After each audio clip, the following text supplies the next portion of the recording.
সেই থেকে প্রতিদিন মেয়েটি শিয়ালকে ডিম, ভাত, মাঝে মাঝে মুরগির ঝোলও দিতে লাগলো। শিয়াল তো একেবারে মজা পেয়ে গেল। গ্রামের অন্য প্রাণীরা কি বলতো, গল্পটিতে কি ঘটেছিল, এটা জানার জন্য গল্পটিতে মনোযোগ দিয়ে শুনতে থাকুন। গ্রামের ধারে এক গাছতলায় শিয়াল প্রতিদিন খাবারের খোঁজে যেত। ওদিকে পাশের বাড়ির এক মেয়ে প্রতিদিন হাঁস মুরগিকে খাওয়াতো। মেয়েটি খুব সরল ছিল, কিন্তু মাথায় একটু বুদ্ধি কম। শিয়াল সেটা টের পেয়ে ভাবলো, এই মেয়ের কাছ থেকে যদি আমি প্রতিদিন কিছু না কিছু খেতে পারি, তাহলে তো আমার একেবারে রাজত্ব।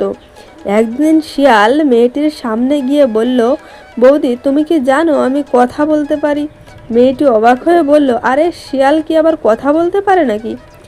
শিয়াল গম্ভীর গলায় বলল, আমি বিশেষ শিয়াল। আমাকে যদি প্রতিদিন ডিম আর ভাত খাওয়াও, তাহলে তোমার সব কাজ সহজ হবে। তুমি পরীক্ষায় পাশ করবে, তোমার বিয়ে ভালো ঘরে হবে। মেয়েটি হেসে বলল, ওরে বাবা, এত বড় পাওয়ার! ঠিক আছে, আমি তোমাকে খাওয়াবো। সেই থেকে প্রতিদিন মেয়েটি শিয়ালকে ডিম, ভাত, মাঝে মাঝে মুরগির ঝোলও দিতে লাগলো। শিয়াল তো একেবারে মজা পেয়ে গেল। গ্রামের অন্য প্রাণীরা বলতো, আরে তুই তো রাজা হয়ে গেলি। কিন্তু সুখ বেশি দিন টিকলো না। একদিন মেয়েটির মা ব্যাপারটা টের পেল। তিনি দেখলেন তার হাঁস মুরগির ডিম গায়েব হয়ে যাচ্ছে। মা তখন লাঠি হাতে লুকিয়ে থাকলেন। সেদিন শিয়াল যথারীতি এসে বলল, বৌদি, আজ কি খেতে দেবা? মেয়েটি হাসি মুখে ডিম বের করতে যাচ্ছিল। হঠাৎ পিছন থেকে মা লাঠি নিয়ে দৌড়ে এলেন।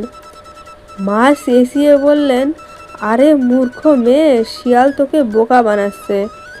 শিয়াল তখন দৌড় দিয়ে পালালো, আর মেয়েটি দাঁড়িয়ে দাঁড়িয়েই বলল, ওরে বাবা, তাহলে ও সত্যি কথা বলতে জানতো।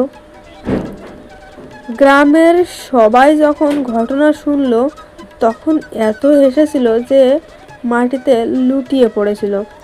সেই দিন থেকে গ্রামের লোকেরা বলতো, যে বেশি সরল তাকে শিয়ালও বোকা বানায়। তো এভরিওয়ান, গল্পটি কেমন লাগলো কমেন্টে লিখে জানাতে ভুলবেন না। আর গল্পটি থেকে শিক্ষণীয় কথাটি হলো, বেশি সরল হলে শিয়ালও বোকা বানায় তাকে। এর সাথে গল্পটা শেষ করছি। ধন্যবাদ।